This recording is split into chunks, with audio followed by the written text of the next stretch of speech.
Namo tassa bhagavato arahato samma sambuddhassa. Namo tassa bhagavato arahato samma sambuddhassa. Namo tassa bhagavato arahato samma sambuddhassa. Dhamma piti sukang seti wipassanena cetasa arya pawedite dhamme sada ramati pandito. Ia yang mengenal Dhamma akan hidup berbahagia dengan pikiran yang tenang. Para bijaksana selalu berbahagia di dalam Dhamma yang dibabarkan oleh para Arya.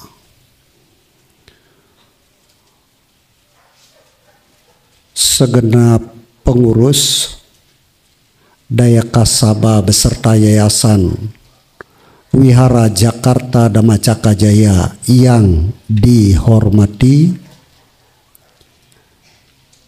Sangga yang saya muliakan, pemimpin puja, upacarika yang dihormati, Bapak Ibu dan saudara-saudara sedama yang berbahagia. Pagi ini akan dijelaskan mengenai panya.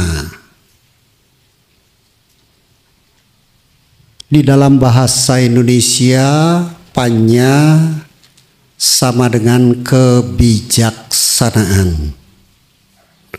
Orang Inggris menyebutnya wisdom. Ada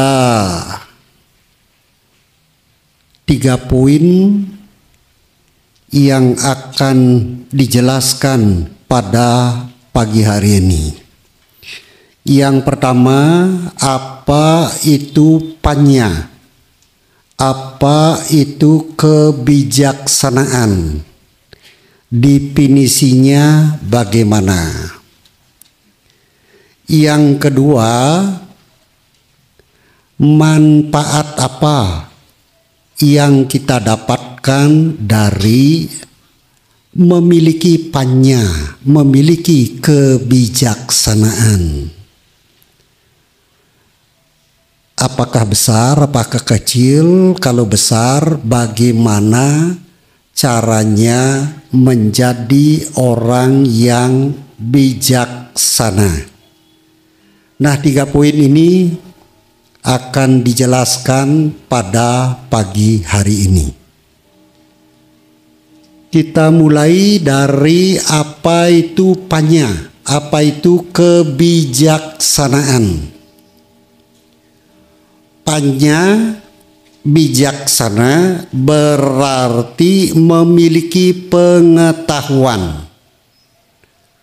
Jadi seseorang yang bijaksana adalah orang yang memiliki pengetahuan.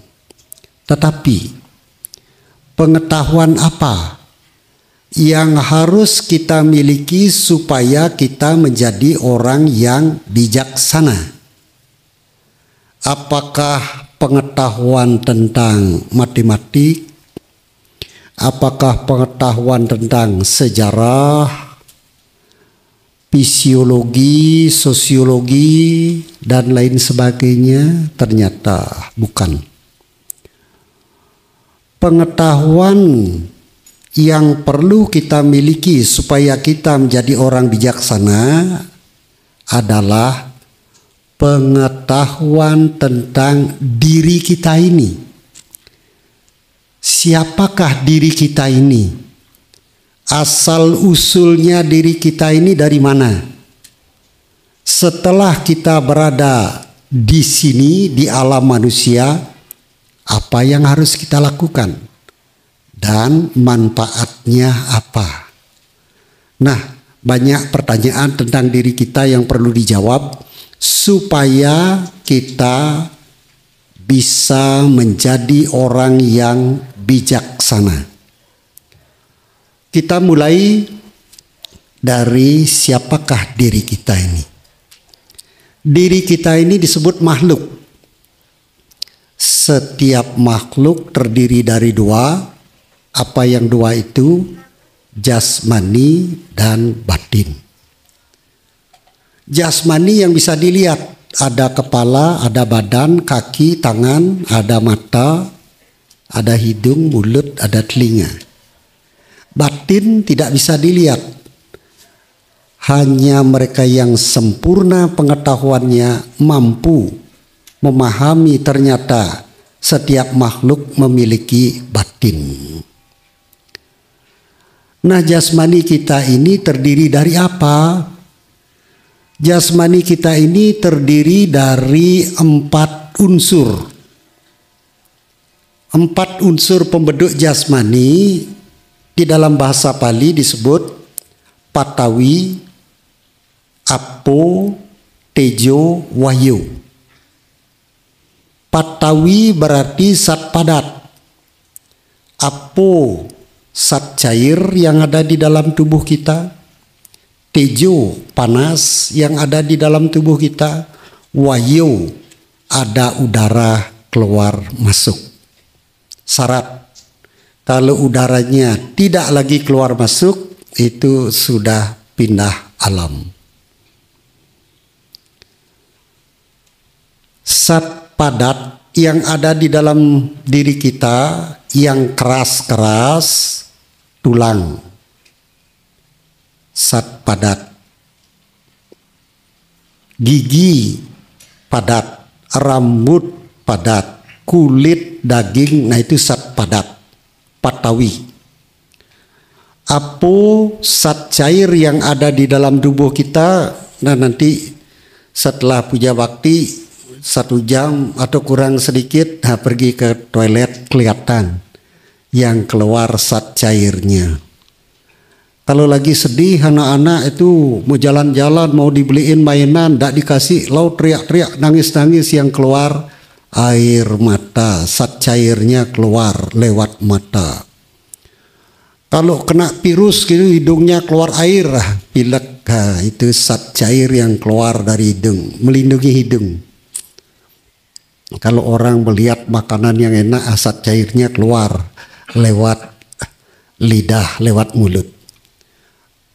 Olahragawan lari-lari, itu keluar zat cairnya lewat pori-pori kulit, itu zat cair. Patawi, Apo, Tejo, panas. Panas ini bisa diketahui kalau kita pernah pegang orang yang sudah meninggal dunia. Beda. Ternyata panasnya hilang. Ya, jadi perlu merasakan bagaimana tubuh orang meninggal dunia. Makanya sering-sering ketika ada keluarga meninggal dunia, papa, mama, engkong, nenek, itu kalau masih hidup sering duduk di pangkuan, dekat, nempel. Begitu meninggal dunia tidak berani dekat, tidak berani. Makanya ada tradisi menempatkan mutiara. Ini ditaruh di hidung, ini anak yang lain taruh di telinga biar berani menyentuh aja. Itu pun hati-hati supaya tidak kena sentuh. Ya, bisa begitu. Ketika masih hidup, wah di pangkuannya duduk dekat, nempel, begitu meninggal dunia nyentuh aja tidak berani. Nah itu tradisi itu artinya seperti itu. Kita diajari menyentuh orang meninggal dunia itu bagaimana. Patawi, Apo tejo panasnya hilang. Wayo ada udara keluar masuk. Kalau udara keluar masuk sudah berhenti, sudah tidak bernapas, nah itu sudah pindah alam. Itu jasmani kita terdiri dari 4 unsur. Batin juga terdiri dari 4, yaitu 1 wedana, sanya, sangkara, winyanang. Wedana perasaan yang bisa merasakan batin kita lewat jasmani. Sentuhan, telapak tangan menyentuh, ini halus sekali, spraynya baru diganti halus. Tangannya menyentuh lantai, terbuat dari batu kurang halus, agak kasar, lantainya halus. Lewat sentuhan bisa mengetahui permukaannya halus atau kasar, panas atau dingin lewat sentuhan. Wedana, merasakan asin pahit lewat lidah dan seterusnya. Wedana. Sanya, mencerap bentuk-bentuk warna lewat mata. Lewat mata yang normal nanti disalurkan, batin bisa mengetahui warna merah, kuning dan seterusnya. Wujudnya besar kecil lewat mata. Suara-suara mobil, sepeda motor, suara burung, suara air gemericik, suara dedaunan yang ditiup angin lewat telinga. Aroma, wah ini masakannya tercium lewat hidung. Ini rasanya pedas, manis, terlalu pedas, terlalu manis, kurang pedas, kurang manis, lewat lidah mengetahui. Nah, sentuhan-sentuhan seperti tadi sudah disebutkan, bisa mengetahui panas, dingin, kasar, halus, itu sangkara bentuknya. Wedana, sanya, mencerap. Nah, setelah dicerap, wedana, sanya, sangkara. Apa yang kita lihat ada bentuknya, apa yang kita dengar ada bentuknya, dan seterusnya ada bentuknya. Sangkara, bentuk. Nah, kalau membaca buku awalnya kitab suci agama Buddha, sangkara, bentuk-bentuk pikiran. Bentuknya gimana sih? Bolak-balik dibaca bukunya, dicari buku yang lain ya tetap saja sangkara, bentuk-bentuk pikiran. Bulat sempurna, bulat lonjong, 4 persegi panjang, atau bersegi 6, bersegi 8, bentuk pikiran itu bagaimana? Tidak pernah ketemu jawabannya. Tetapi ketika mulai berlatih meditasi, guru meditasi ini menjelaskan tentang bentuk-bentuk pikiran itu gamblang. Ya, nanti suatu saat membaca buku bentuk-bentuk pikiran, bentuknya bagaimana, itu tidak gampang. Tetapi tidak sulit bagi guru-guru meditasi menjelaskan bentuk pikiran. Nah, setelah mengenal Buddha Dhamma, membaca buku, mulai berlatih meditasi. Pembimbingnya, Romo pembimbingnya di Bali Tabanan, dia bilang, kalau ingin melihat makhluk halus, dia bilang begitu, harus berlatih meditasi. Apalagi melihat dewa. Wah, ini jadi semangat meditasi. Ingin membuktikan apakah betul bidadari itu cantiknya luar biasa. Jadi ingin melihat bidadari cantik itu tahap awal. Tekun berlatih meditasi. Setelah berlatih meditasi sehari, baru duduk 5 menit, ganti posisi 5 kali. Luar biasa. Baru duduk, leher sakit, pinggang sakit, kaki sakit, sakit semua. Geser kiri, geser kanan. Ya itu wajar lah. Baru tahap awal berlatih meditasi. Duduk 5 menit, ganti posisi 5 kali, ya itu wajar. Jangan kecewa, Bante, saya kok tidak bisa 1 jam. Jangan minta lama-lama, bisa meditasi baru tahap awal itu. Naik sepeda juga begitu. Orang bisa naik sepeda sambil bersiul-siul, satu tangan pegang rokok, tangan kiri bisa pegang ya stangnya itu, tidak jatuh kok bisa begitu. Tahap awal belajar naik sepeda, aduh kaki lecet, lutut lecet semua. Baru belajar. Nanti kalau sudah terlatih meditasinya, bisa merasakan nyaman, tenang, aduh 2 jam kurang. 3 jam kurang, apalagi di dalam hutan yang hening. Hanya suara daun-daun, suara burung. Jangan dikira di hutan sepi begitu, ndak. Kalau guru meditasi bilang di hutan tuh rame, jangan dikira pergi ke hutan itu sepi. Saya sudah membuktikan ternyata benar. Di kota rame, di dalam hutan pun rame. Tetapi rame di hutan beda dengan ramenya di kota. Kalau di dalam hutan suara burung, suara kodok, suara burung-burung, suara daun-daun yang ditiup angin hembusan, kemudian gemericiknya air.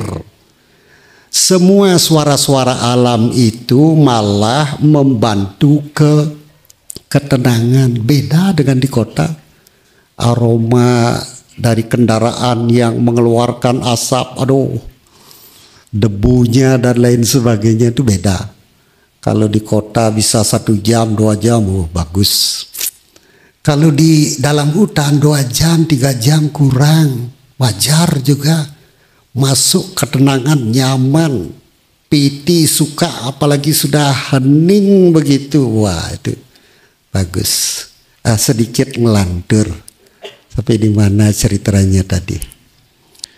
Ya, sangkara, bentuk-bentuk pikiran. Nah, ketika berlatih meditasi ditanya, ketika diinterview, Bapak bagaimana meditasinya? Ya bengong-bengong, ya duduk, saya sakit di sana sini begitu. Apakah ada bentuk-bentuk pikiran yang mengganggu? Wah, ini yang saya cari-cari tidak ketemu, Bante. Apa yang dimaksud dengan bentuk pikiran? Apakah dia bulat lonjong seperti bola poli, apa seperti bola lonjong, seperti telur, apa segi 4, segi 6, apa banyak segi begitu, saya tidak tahu, Bante. Tidak tahu bentuk pikiran? Tidak, Bante. Mau saya kasih tahu? Mau, itu yang saya cari, Bante. Nah kalau begitu duduk yang rileks, duduk rileks, pejamkan mata. Ya tenangkan tubuh, tenangkan pikiran. Coba sekarang bayangkan pisang. Sudah bayangkan pisang, sudah Bante. Berapa banyak pisang yang dibayangkan? Banyak, Bante. Masih hijau, getahnya juga keluar itu. Baru dipotong, potongannya keluar getah itu, Bante. Loh, kok bisa tahu? Itu yang tergambar kan, Bantenya bilang, bayangkan pisang. Saya membayangkan pisang 1 tandan, masih hijau, dipotong, getahnya keluar. Nah itu udah yang dimaksud dengan bentuk pikiran. Oh, kalau begitu gampang saja. Apa yang terlintas di dalam pikiran, apa yang terbayang di dalam pikiran, itulah bentuknya. Ya, ada orang suara klonteng di dapur, kemudian tercium aromanya, terbayang masakannya bentuknya seperti ini. Itu bentuk pikiran. Nah kita lanjut, sang Wedana sanya sangkara winyanang. Kita menyadari apa yang terjadi, kita menyadari rasa sakit, bentuk rasa sakit seperti ditusuk jarum, seperti duduk di atas kerikil, seperti duduk di atas batu bulat. Nah itu ada bentuknya dan ada rasanya, kita bisa mengetahui. Nah jasmani dan batin kita ini selalu berhubungan, tidak terpisah. Kalau dia terpisah itu artinya orang itu meninggal dunia, tidak ada batinnya.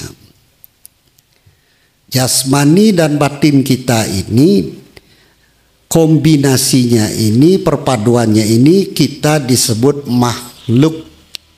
Lebih lengkapnya, lebih jelasnya makhluk hidup. Setiap makhluk hidup terkena hukum yang berlaku di alam semesta ini namanya tilakana. Tiga lakana berarti corak, tiga corak yang berlaku di alam semesta ini. Apakah tiga corak yang berlaku di alam semesta ini? Anicca, dukkha, anatta. Ya, tubuh kita ini terkena hukum anicca.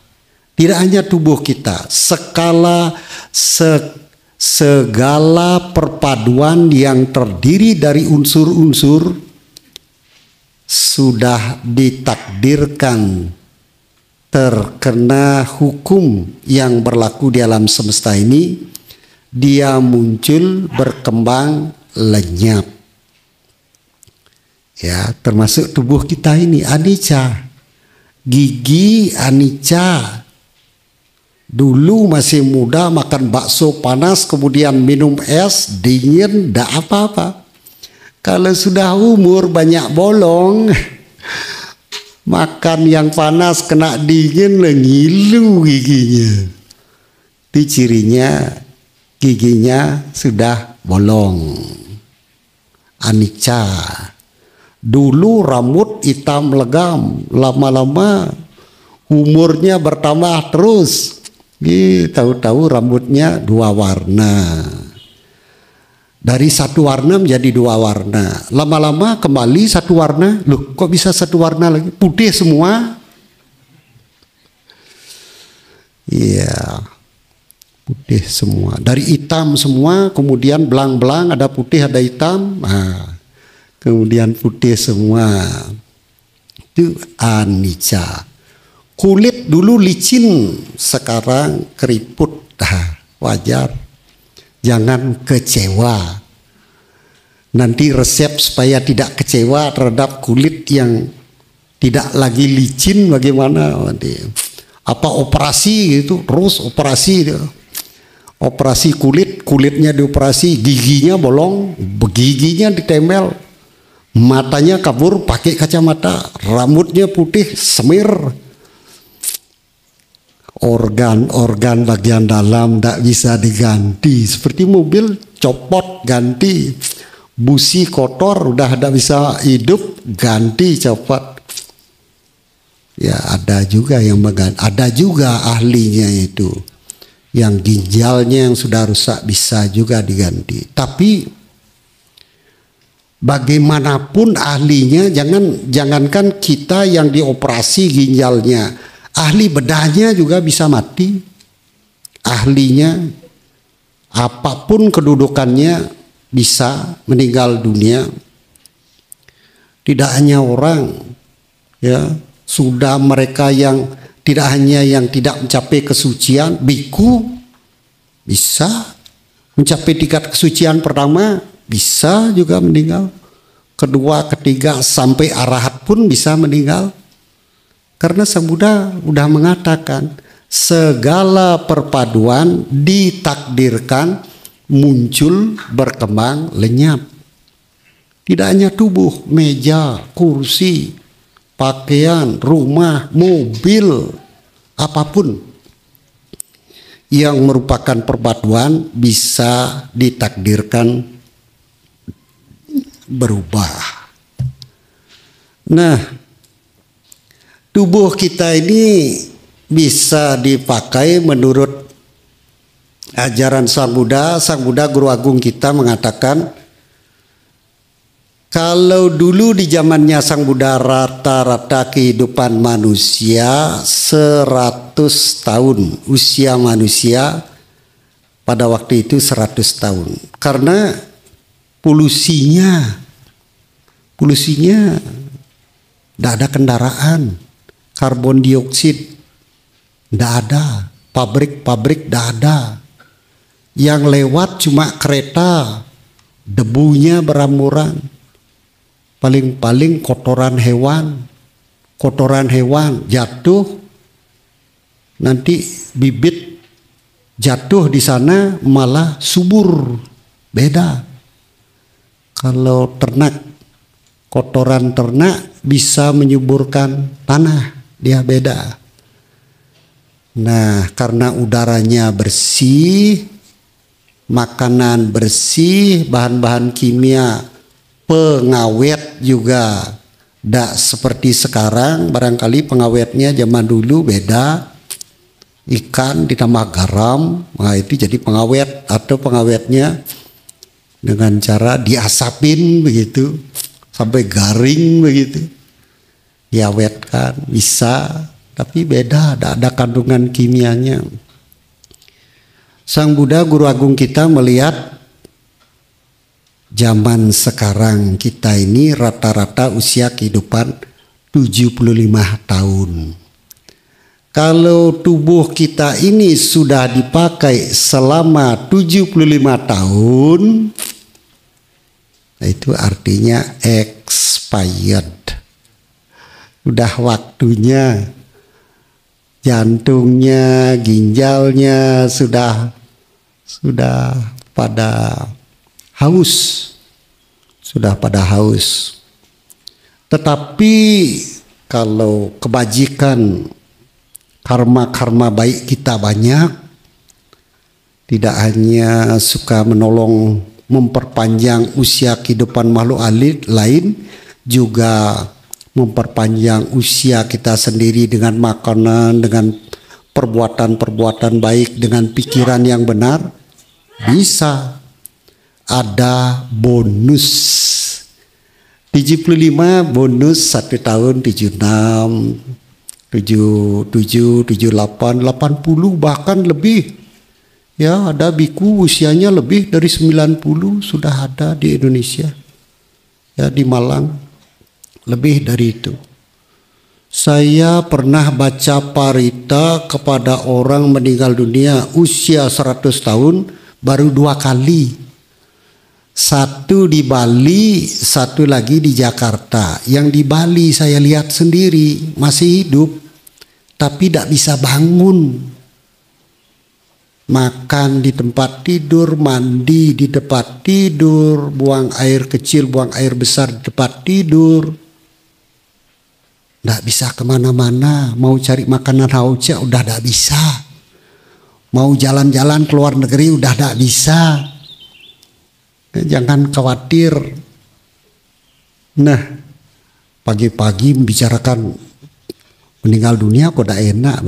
Ada enaknya. Tunggu. Setelah ada enaknya nanti dibicarakan enaknya. Enaknya bagaimana, Bante? Nah, ini sekarang orang meninggal dunia karena 4 ini. Apa yang 4 ini? Ayu kaya marana, kama kaya marana, ubaya kaya marana, upacedaka marana. Ayu ini karena usia seperti tadi. Kama karena perbuatan jasa-jasa kebajikan yang mendukung kehidupan di alam manusia habis. Saya pernah melihat dua-duanya perempuan, ngasih cantik 16 tahun, di bawah 20 tahun masih cantik dan tersenyum meninggalnya. Loh, ini meninggal pagi tidur, tinggal tuh Bante. Oh. Tapi waktu itu ya belum jadi biku, masih umat awam. Katanya dia meninggal, lihat wajahnya senyum. Karma yang mendukung kehidupan di alam manusia habis. Biasanya karma baiknya untuk terlahir di alam lain sudah memenuhi syarat. Ayo kayak marana kama, kayak marana ubaya, kayak marana gabungan antara usia dan karma habis. Ya ini 75 tahun meninggal dunia itu udah pas itu. Kalau meninggal dunia di atas 75 ya itu ada dukungan karma. Karma baiknya banyak, bonusnya juga banyak.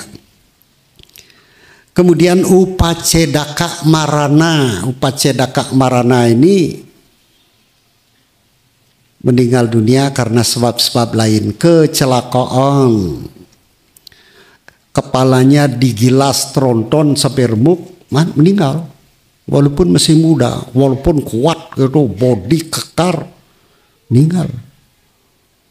Pergi ke medan perang, kekar, kena bom, hancur, berkeping-keping, meninggal juga. Ya, ada empat sebab orang meninggal dunia. Nah, sekarang kalau orang meninggal dunia, apakah dia lahir seminggu lagi, 49 hari lagi, 3 hari lagi? Wah, kelamaan. Begitu seseorang mengembuskan napas terakhir, dia langsung lahir.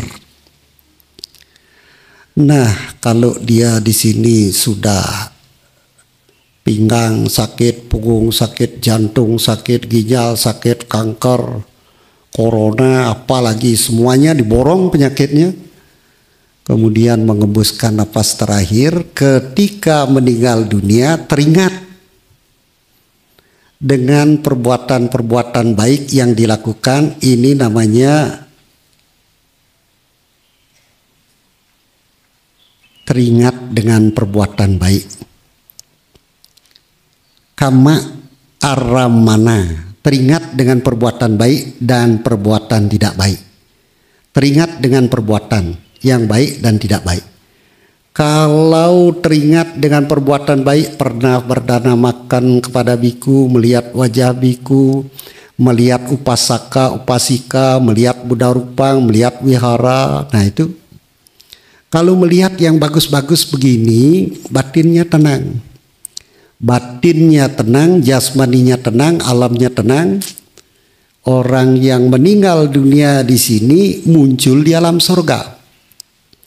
Setelah lahir di alam surga, kalau laki-laki seperti pemuda usianya 16 tahun,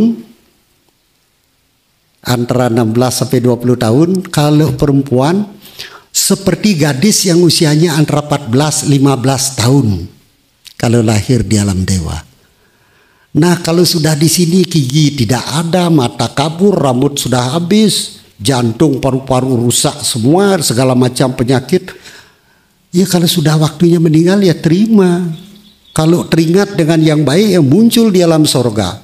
Muncul di alam sorga jadi dewa, dikelilingi bidadari yang cantik-cantik, dikipasi oleh bidadari yang cantik-cantik. Udaranya segar, lantainya dibuat dari batu permata berwarna hijau laut. Sedihnya di mana? Dewa, dewa mau minum apa dewa? Dilayani bidadari cantik-cantik, kok sedih meninggal dunia, muncul di alam surga. Ini di mana? Alam surga yang mulia. Kenapa lantainya licin begini? Seperti batu permata berwarna hijau laut. Ini seperti ini di alam dewa memang lantainya begini. Batu-batu di luar kenapa bercahaya semua penuh dengan batu permata? Ya ini di alam dewa. Belum lagi makanannya. Berbicara tentang makanan di alam sorga. Jangankan di alam sorga, setengah dewa, setengah peta. Saya lupa namanya dalam bahasa Pali. Dia tekun melakukan kebajikan, upasaka, upasika, tapi dia digoda. Setelah digoda oleh pemain musik, dia melakukan pelanggaran sila yang ketiga.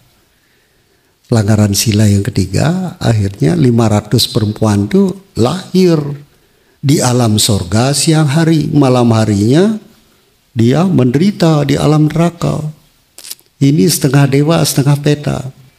Nah, suatu ketika 500 bidadari ini yang tinggal di pegunungan Himalaya, karena tidak ada laki-laki rindu.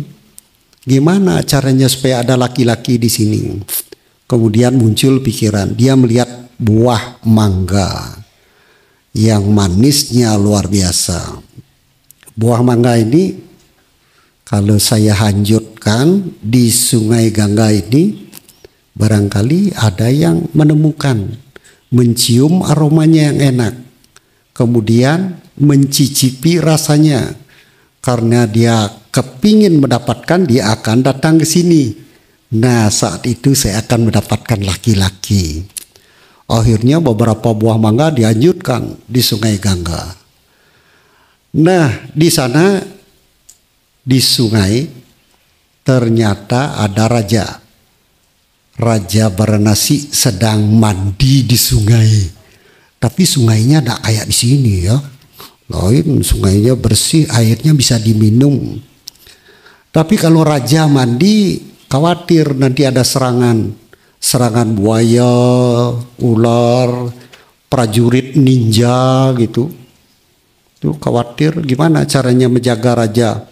Orang pengawalnya di atas air, rajanya di bawah air, dipasangi jaring. Dari atas ke bawah itu jaring. Di bagian hulu dipasang jaring, di bagian hilir juga dipasang jaring. Supaya buaya ular tidak bisa melewati. Musuh yang mau menyerang lewat air tidak bisa. Lagi asik-asiknya Raja Benares mandi, tahu-tahu dia mencium. Ada aroma beda ini, wanginya beda, manisnya beda, ini apa ini? Tahu-tahu dicari-cari ada buah mangga, warnanya kuning keemasan nyangkut di jaringnya, di jaring tempat beliau mandi. Ini dia tidak tahu. Pada waktu itu mereka tidak tahu ada buah mangga bisa dimakan. Raja mengambil buah itu beberapa, dibawa ke atas. Ditanya pengawalnya, ini buah apa? Tidak tahu raja. Aromanya enak loh. Ya, baunya enak. Coba dimakan. Jangan-jangan buah ini beracun, saya mati nanti. Coba yang lain, disuruh makan. Tidak ada yang berani. Kemudian karena tidak ada yang berani makan buah mangga itu, dicari. Gini aja. Raja punya pikiran. Cari ini narapidana yang terkena hukuman seumur hidup. Atau narapidana yang kena hukuman mati, suruh dia makan buah ini. Kalau buah ini beracun, biar dia mati seketika. Nah, panggil. Ada narapidana seumur hidup, usianya sudah di atas 70 tahun. Datang terhuyung-huyung, mata kabur, rambut putih, bentuknya melengkung seperti busur panah. Nah, ini ada buah enak, makan. Karena lama tidak cukup makanan, dia dengan lahapnya makan. Begitu dia makan satu iris mangga, tubuhnya melengkung jadi tegak. Dia makan 2 iris, mata kabur, hilang mata kaburnya. Jadi matanya jelas melihat. Rambut yang tadinya putih semua berubah jadi hitam. Kulitnya jadi licin. Berubah seperti pemuda yang usianya di bawah 20 tahun, antara 17 sampai 20 tahun. Wah, raja kaget. Kok orang tua bungkuk jadi anak muda ganteng begini gara-gara makan buah mangga ini? Coba yang lain, jangan-jangan nih narapidananya sakti ini. Dicari yang lebih melengkung lagi. Ini raja, ini tidak ada rambutnya. Wah, ini lebih tua lagi. Ini sudah terhuyung-huyung jalannya. Suruh dia makan. Kalau buah ini beracun, biar dia mati seketika. Begitu dimakan, satu iris, tubuhnya yang melengkung tegak juga. Ditambah lagi satu iris, mata kaburnya, rambutnya yang tadinya tidak ada licin, tidak ada rambut, sekarang rambutnya tumbuh sama seperti pemuda berusia antara 17-20 tahun. Wah, jangan-jangan buah ini berkhasiat nih. Nah sekarang ini prajuritnya ini buah ini khasiatnya luar biasa. Mereka mencicipi, wah semuanya kekar badannya. Raja juga begitu kekar. Nah sekarang begini, kalau khasiat buah ini hanya sementara, kita bisa tua lagi. Gimana caranya kita cari buah ini di mana? Para rimbawan pasti tahu raja. Kita tanya rimbawan, dia pasti tahu. Akhirnya dicari tahu. Siapa yang bisa menemukan buah ini? Saya tahu tempatnya raja. Kalau bisa mendapatkan buah ini 1000 keping uang emas. Kalau tidak taruhannya nyawa. Oh siap, saya bisa. Akhirnya rimbawan bisa mendapatkan buah itu. 1 besek dibawa. Tapi sambil lari-lari. Karena kebajikannya tidak cukup. Begitu dia memetik buah mangga, bidadarinya mengejar-ngejar dia. Lari dia. Kebajikannya tidak cukup, dikejar bidadari malah lari. Kok larinya menjauh? Seharusnya larinya kan mendekat, kita langsung peluk. Ini larinya menjauh. Kenapa begitu? Karena kebajikannya tidak cukup. Kalau cukup kebajikannya, larinya bukan menjauh, mendekat dia. Nah, raja dikasih tahu, ini raja, gimana? Ada orangnya di sana? Ada, cantik-cantik semua. Terus bagaimana? Sempat didekati. Apa didekati? Saya takut 500 cantik-cantik ngejar saya, langsung saya lari. Ini baik kalau begitu. Diam-diam raja dengan pasukannya ke sana mencari buah mangga. Nah ini kalau ceritanya dilanjutkan sampai sore juga ada habis. Belum lagi bebek Pekingnya. Wah itu baru mangganya alam sorga. Jadi jangan khawatir. Jadi yang penting artinya raja akhirnya nyampe di sana. Pasukan pengawalnya ditinggal jauh. Raja sendiri ke sana bisa bertemu dengan bidadari. Karena bidadarinya melihat ini yang datang raja, jangan sembarangan, jangan rebutan. Kita layani raja dengan sebaik-baiknya. Nah, ini ceritanya memang panjang, mengasihkan.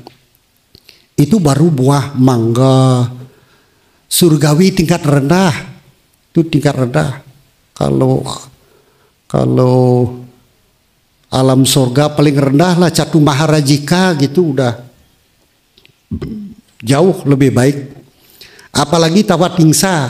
Catu Maharajika saya kurang tertarik Banti. Saya tertariknya Tawatingsa. Nah bagaimana bidadari di alam Tawatingsa? Ini pernah diceritakan ketika Bantinya masih menjadi umat, mendengar cerita Banti Damasutu Tera almarhum. Ya, hidup kita ini ada tujuan, beliau bilang begitu. Jangan tujuannya rendah-rendah, cari tujuan yang tinggi. Kalau bisa lahir jadi orang terkaya di seluruh Jakarta, kalau bisa seluruh Indonesia. Jadi pengganti-penggantinya Bill Gates, bagus juga. Setelah meninggal dunia kalau bisa lahirnya jangan alam dewa yang rendah. Paling tidak Tawatingsa. Di sana bidadarinya berkaki ungu. Wah kaget saya. Bidadari berkaki ungu, mukanya putih kan belang bidadari. Nah lama saya merenungkan. Ternyata yang dimaksud ungu itu auranya ungu.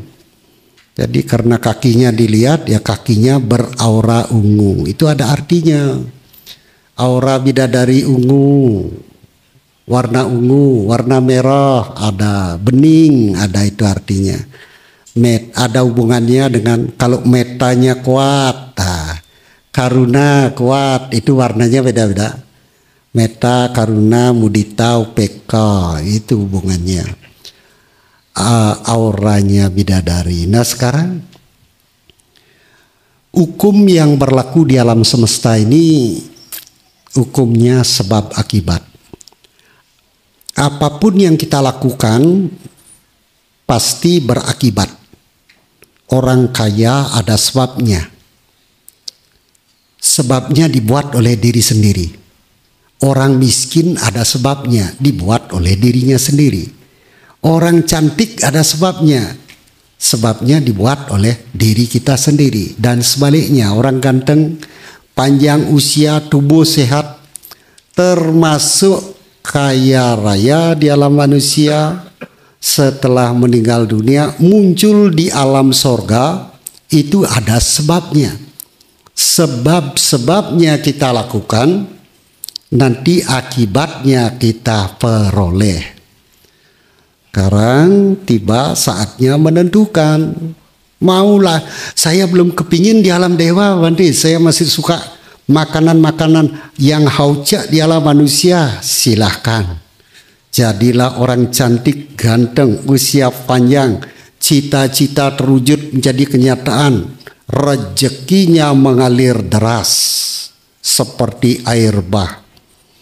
Jadilah orang-orang kaya di dunia, tingkat daerah, tingkat kecamatan, tingkat dan seterusnya sampai provinsi, kalau bisa tingkat dunia. Sekarang saatnya melakukan kebajikan-kebajikan besar. Kaya, sifat murah hati, suka menolong. Wajah cantik, ganteng, yang perlu dilakukan adalah kesabaran. Sabar. Apa artinya sabar, Bante? Dipukul kepalanya, ditenang pantatnya, tidak marah. Sudah dijelaskan ketika menjelaskan tentang Magga Puja. Bagaimana ada kanti kesabaran. Guru Agung kita pernah menjadi bodhisatta. Kanti wadi, tubuhnya dipotong-potong. Tapi kelahiran berikutnya apakah tidak ada kaki, tidak ada tangan, tidak ada hidung, tidak ada kuping, malah lengkap, sempurna. Kalau kebajikannya sempurna, tubuhnya pun ikut menjadi sempurna. Selamat menambah kebajikan yang buahnya pasti akan kita rasakan dalam kehidupan ini maupun di kelahiran-kelahiran berikutnya. Hindari perbuatan buruk yang buahnya pasti mendatangkan penderitaan, baik dalam kehidupan ini, hari esok, dan seterusnya, kelahiran sebelumnya. Itu pasti. Kalau ada orang melakukan perbuatan buruk, malah tambah kaya. Kayanya ini karena karma masa lampau, perbuatan buruknya belum berbuah. Tapi kalau perbuatan buruknya berbuah, nanti akan merasakan penderitaan. Nah, itu sudah dikasih tahu. Habis Bante, habis Bante. Iya. Ya, baik. Sabe sata bawantu sekitata, semoga semua makhluk hidupnya berbahagia.